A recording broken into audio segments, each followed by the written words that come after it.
순풍 산부인과나 지붕 뚫고 하이킥이라는 시트콤을 보신 적 있으시죠?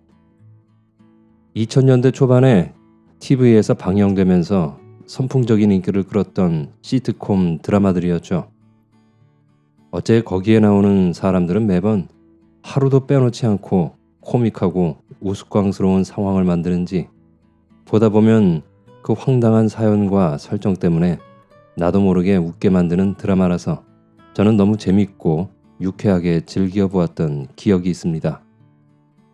지금도 가끔씩 기분이 가라앉고 처진다고 생각될 때 인터넷에서 그 드라마 영상들을 찾아보면서 신나게 웃다 보면 기분이 어느새 가볍게 올라가는 것을 느낍니다. 그런 류의 시트콤들의 재미는 역시 주인공들의 황당하고 기발한 행동과 말들 때문인데요. 오늘 제가 읽어드릴 작품이 바로 그런 한 편의 시트콤을 보는 듯 재미있는 작품입니다. 계용묵 작가가 1939년 문장지에 발표한 작품 부부입니다. 지금부터 여러분과 함께 그 부부의 이야기 속으로 들어가 보겠습니다. 그럼 계용묵의 단편소설 부부를 시작합니다.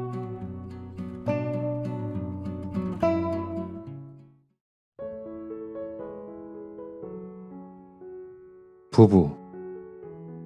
계용묵. 하필 들어와 앉는다는 것이 그 밑이었다. 무엇이 장하다고 한 다리를 찢어져라 공중으로 들고선 묘령의 단발량. 서커스단이 광고 포스터치고는 그리 추잡한 것은 아니로되 앉아서 올려다보니 맹랑하다. 여보, 이거 치워줘요. 매담에게 시선을 보내며 한 손으로 포스터를 가리켰다. 눈치 빠른 긱닥거른 매담의 지시도 있기 전에 달려와 정호의 머리 윗벽에 붙은 포스터를 뗀다.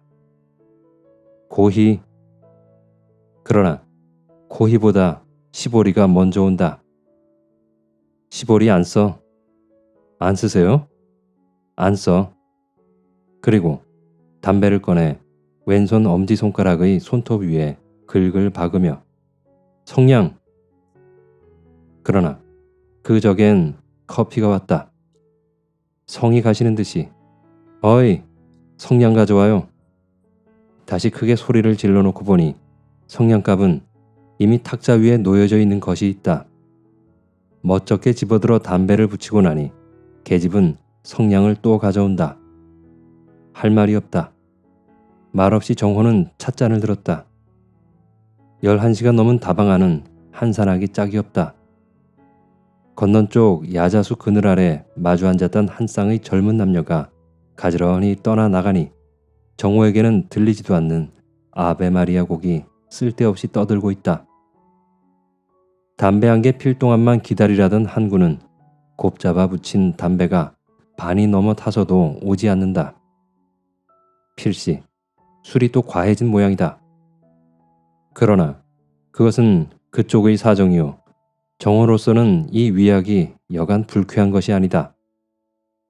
시가 바쁜 취직의 결과 여부가 알고 싶은 것은 말할 것도 없거니와 10시에는 꼭 들어와야 된다는 아내의 다짐을 받은 그 약속한 시간이 이미 지난 지 오래였음에 들어가면 또 귀치 않게 빡빡 바가지를 긁혀야 할 것이 적지 않이 근심인데 한군을 만나지도 못하고 들어간다면 그 적엔 또 거짓말을 꾸며대어야 할 것이 허스러운 일이 아닌 것이다. 거짓말이야 얼마든지 하면 또 못하련만 너무도 해놓아서 인제는 실상 고지들 말을 좀채로 생각해내기가 어렵다. 생각하면 참 우습기도 하고 기도 막혔다. 외출해서 늦게만 돌아오면 아무리 바른 말을 해야 고지는 듣지 않고 그저 어느 계집을 보러 갔던 줄만 믿고 하루같이 앙탈이다. 그러니 실상 계집은 보러 아니 갔던 때도 기생이라든가 하다못해 카페 여급이라도 데리고 술을 먹었대야 왜 그랬느냐고 앙탈을 부리면서도 그래도 남편의 정체를 바로 캐어낸 것이 개운한 듯이 그리고 속지를 아는 것 같아 좀 마음을 풀지. 이건 사실은 친구와 술잔을 나누다 어찌어찌 늦어져서 밤늦게 들어가도 그대로 고백을 하면 자꾸 바로 되라고 오금을 못 쓰게 무릎을 꼬집고 따집고 야단이니 그의 마음을 시원하게 풀어주자면 거짓말을 아니하게 되는 수가 없다. 그러나 거짓말도 한정이 있지. 밤낮 계집만을 보러 다녔달 수도 없고 또 밤낮 같은 계집만을 보았다면 고지 들을 수도 없는 것이다. 그래서 요즘은 실상 거짓말의 준비에도 궁핍한 참이다. 그래도 항군을 만나보거나 들어가면 취직 여부는 아직 모른다 하더라도 어쨌든 거짓말을 꾸며대는 데는 다소 참고가 될 것도 같은데 항군은 이렇게도 위약을 한다. 좀 더 기다리면 오려나. 담배를 다시 한 개 드러내어 태우자니 종래 12시를 치고 만다. 다방은 그만 철폐다. 정호는 이제부터 본격적으로 거짓말의 준비에 머리를 써야 할 경우에 다다른다. 오늘 저녁은 어떤 계집과 또 무엇을 어떻게 놀았다고 꾸며대야 되노? 옹색한 생각에 머리를 쥐어짜며 다방을 나왔다. 기어코 아내는 뾰로퉁 얼굴을 찌푸렸다. 문을 열고 들어서는데도 눈 한번 거들떠보는 법 없이 옷가지 위에 떨어진 눈을 그대로 숨쳐가는 바늘 끝에만 주고 앉았는 품은 묻지 않아도 알 일이었다. 지극히 섭섭한 일이다. 오늘 밤의 외출은 취직건으로서의 그것이었으니 여보 어떻게 되었소 하고 혹은 반가이 맞아줄지도 모르리라던 생각은 쓸데도 없는 자유에 틀림없었다. 이러한 아내에게 먼저 말을 걸기도 자존심이 허치 않는다. 언제나 이러한 경우이면 취하는 버릇 그대로 아무 말도 없이 넥타이를 끄르고 아랫목에 털썩 주저앉아 벽을 졌다. 몇 시나 됐수? 말젠 말이다. 손목에 얹히운 시계가 죽었을 이치 없건만 구태여 자기에게 묻는 말은 지금이 몇 시인데 인제야 들어오느냐는 투정이 아닐 수 없다. 눈으로 못 보우. 오는 말이 곱지 않으니 가는 말이 고울 리 없다. 오늘은 술도 안 잡수셨구려. 찻집에서도 술 먹나? 8시에 들어간 손님을 12시가 넘도록 앉혀두는 찻집은 있고요. 비로소 바늘을 멈추고 고개를 돌리긴 하였으나 으드등 찌푸린 낯은 여전히 화기를 줄여잡고 펴지 않는다.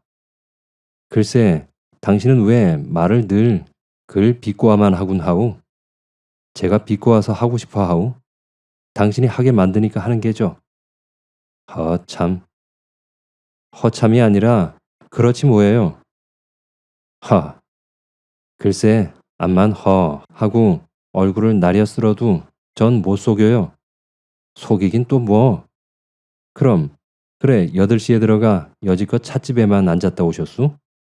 길끝 눈을 남편의 얼굴에다 쏜다. 네가 여지껏 찻집에 있다 왔댔나? 그럼 당신이 찻집에서 한 선생과 만나자고 했다고 그리고 나가시지 않았수? 그래 찻집에서 만나자고 해서 나갔는데 무엇이 어쨌단 말이오? 아니 그럼 여지껏 찻집에만 있다 왔단 말이에요? 그래? 제발 좀 그러지 말어요. 왜 그리 사람을 믿지를 못하우? 내 속 시원히 다녀 들어온 경과를 고지고대로 보고하리다.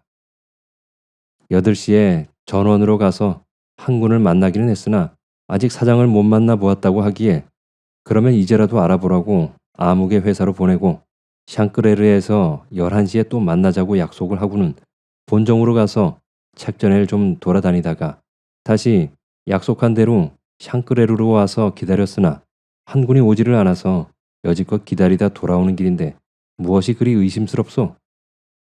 귀에 잘 들어가지 않는다는데요.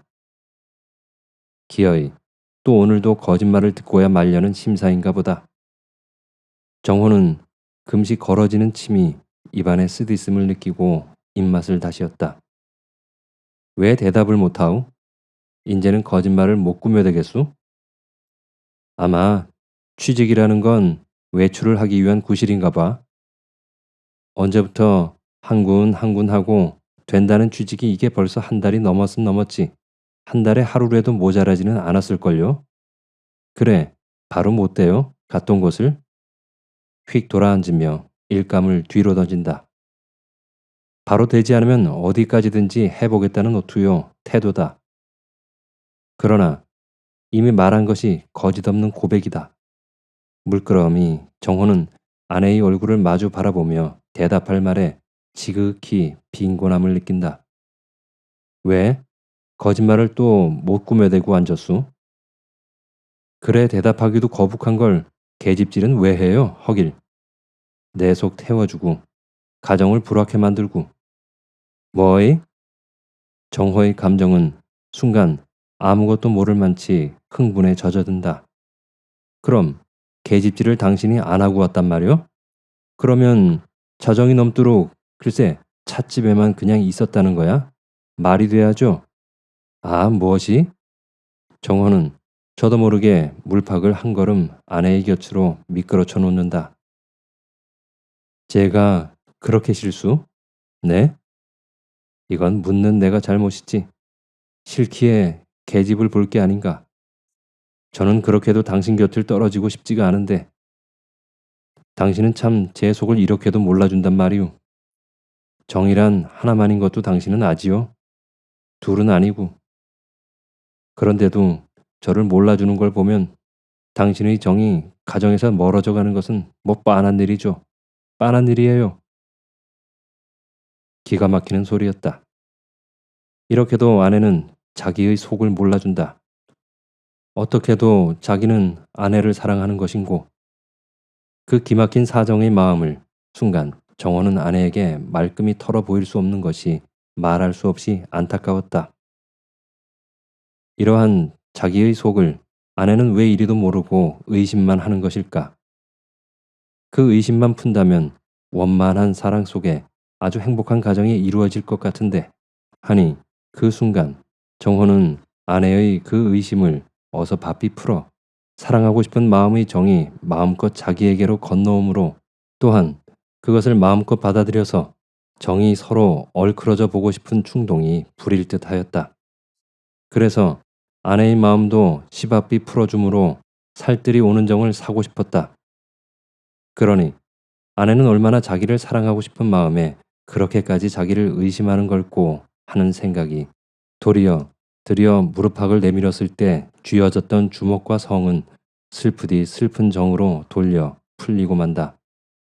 제가 당신을 사랑하는 것처럼 당신은 저를 사랑하지는 못하죠? 사내로 생겨서 전혀 외입을 안 하리라고는 저도 믿지는 않아요. 그러나 그것을 속이는 건 아내에게 사랑이 없다는 증거거든요. 아내에게 남편으로서야 못할 말이 세상에 무에 있겠어요. 글쎄. 참 할 수 없군. 당신은 한 번도 속일 수가 없으니 원 참. 아내의 그 자기를 살뜰히 사랑하는 것 같은 정에 사로잡힌 정호는 시바삐 거짓말이라도 해서 그 아파하는 마음을 어서 풀어주고 싶은 충동에 못 이긴다. 글쎄, 난 못 속여요. 남편한테 속고 살겠으리 그렇게 천치는 아니거든요. 비로소 남편의 입에서 바른 말, 실상은 거짓말이 나오게 만들었다는 장함과 또 남편의 속을 알게 되는 것들의 반가움이 이야기도 듣기 전에 벌써 그의 낯가치에 찡그렸던 주름살을 어느 정도까지 펴놓기에 족하였다. 아까 그 적에 말이야. 샹크레르를 갔더니 기다리는 한구는 오지 않고 왜 지금 내가 말 있는 아무개 회사의 타이피스트가 있지? 그 여자가 엉뚱광산에 들어오거든. 그래 심심도 하던 차에 둘이 앉아서 이야기를 하다가 실인즉 그 여자와 같이 진고개로 갔던 게야. 자 이제 실토를 했으니 심사가 편안하우? 하기 싫은 거짓말이었으나 이 순간 빙그레 웃는 아내의 얼굴을 바라볼 수 있을 때 그것은 결코 슬픈 일만이 아님을 그 순간 인식했다. 그것 보아요. 글쎄 저는 못 속인다니께. 인제 그 여급은 어떻게 또 돌렸다고 타이피스트에게로 돌라붙었수? 취직을 한다고 거기 다니더니 계집을 끌러 다녔구려. 참 그런 수는 용하시지. 내 또 고년이 심상치도 않다고 늘 생각은 해왔지. 그래 취직은 거짓말이지요. 내 그 취직 인제 고지는 안 들을걸? 여보, 취직보다 계집에 더 마음이 있으니 어떡할 테요? 글쎄. 집안은 오가리처럼 자꾸 오그라만 들고. 아이, 참. 지긋지긋한 취직이야. 그래, 본점 가선 무엇을 했어요? 당신 성질에 그저 돌아다니기만은 안 했겠죠? 그저 찻집 순례지. 하긴 뭘 해. 그건 또 거짓말이에요. 왜 찻집에만 들어가 있었을라고요? 계집을 다리고 간 차비에. 그러나 아무리 거짓말을 꾸며댄다 하더라도 또 아내의 마음을 풀기 위한 것이라 하더라도 아내가 시원하게 듣고자 하기까지의 그 관계라는 것이 있었다고는 아무리 거짓말이라도 차마 하는 수가 없었다. 이제 더 그런 말을 물으면 나는 불쾌해하겠소. 그만 잡시다. 자리가루. 그러나 아내는 그것까지 들어야 개운하겠다는 그러한 표정이 아직 완연히 풀리는 것은 아니었으나 그래도 어느 정도까지 휘어드는 마음은 그런 이야기만으로서도 커다란 효과가 있었음을 알 수 있다. 오늘 밤은 사랑하는 계집과 같이 산보를 했으니께 아주 단잠을 주무시겠지. 빈정을 거리면서도 깔라는 대로 자리는 깐다.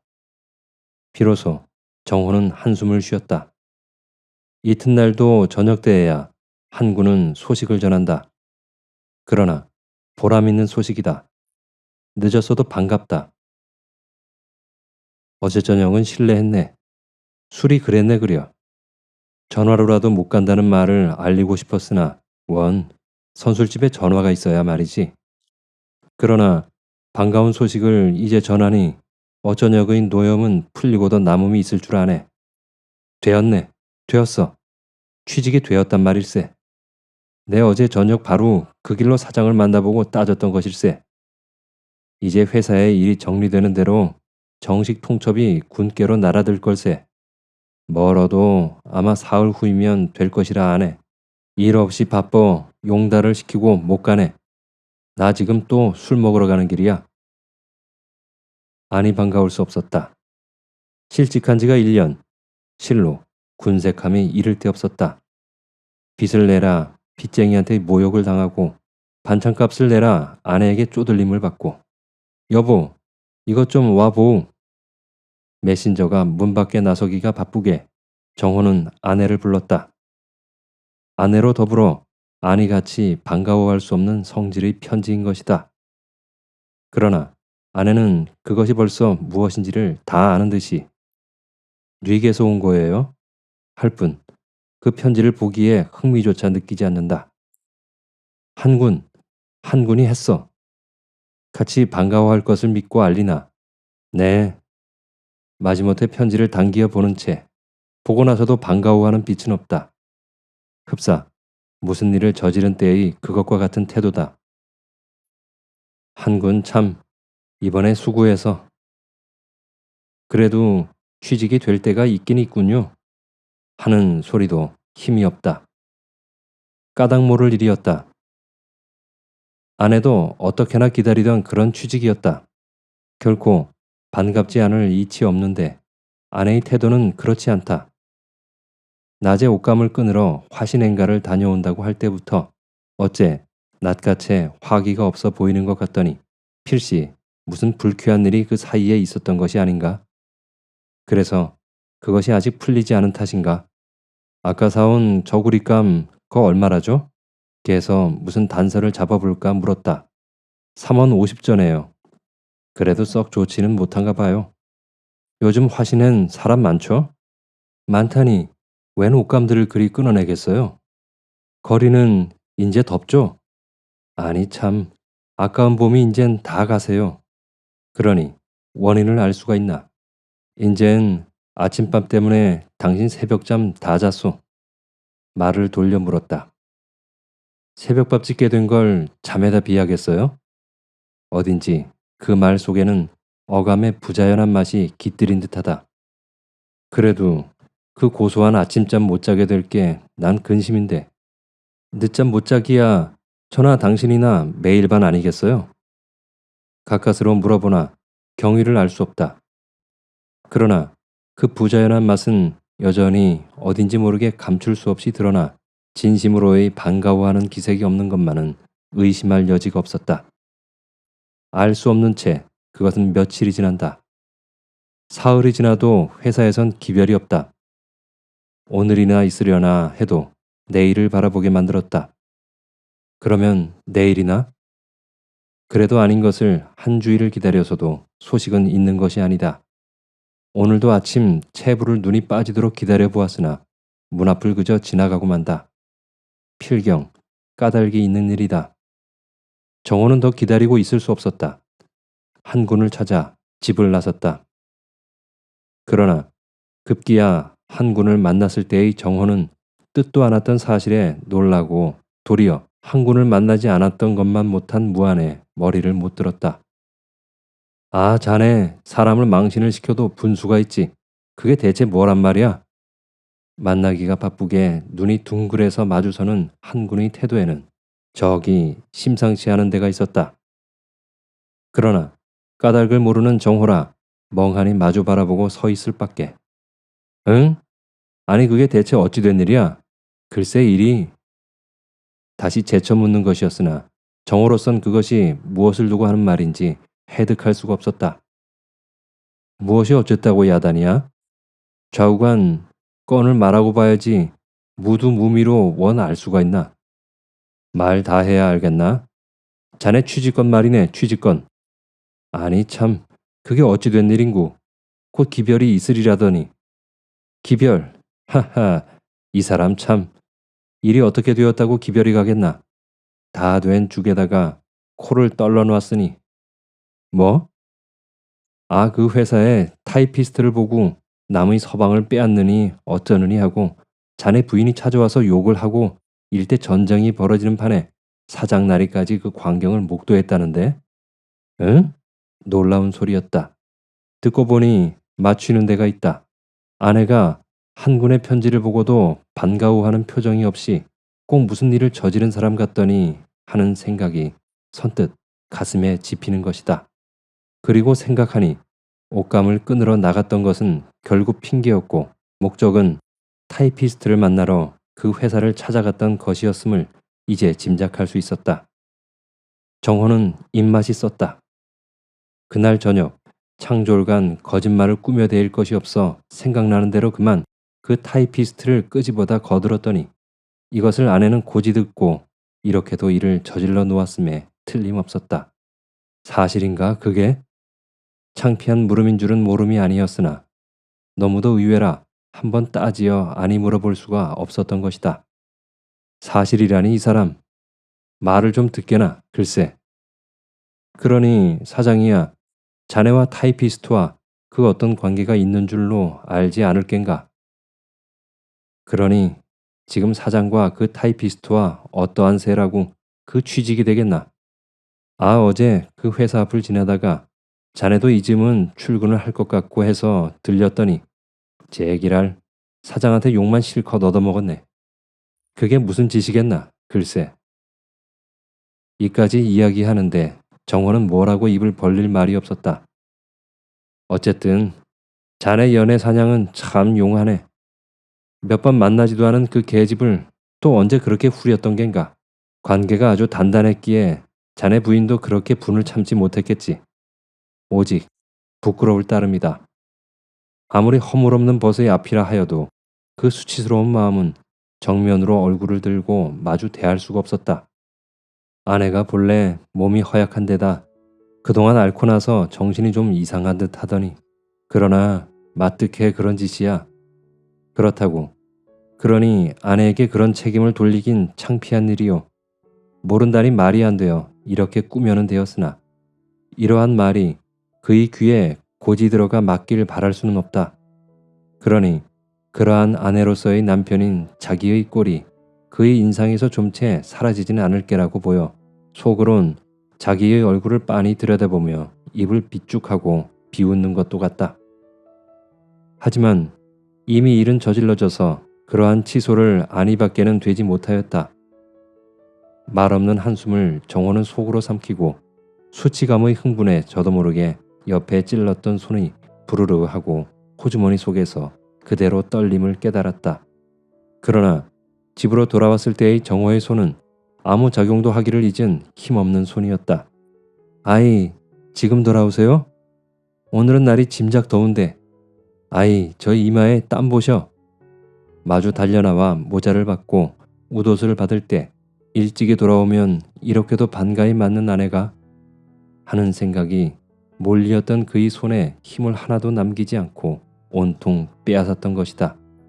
응. 다만 괴로운 마음에서 이렇게 한숨과 같이 갚았을 뿐 등떨미의 땀을 씻어주는 대로 아내에게 몸을 맡기고 있었다.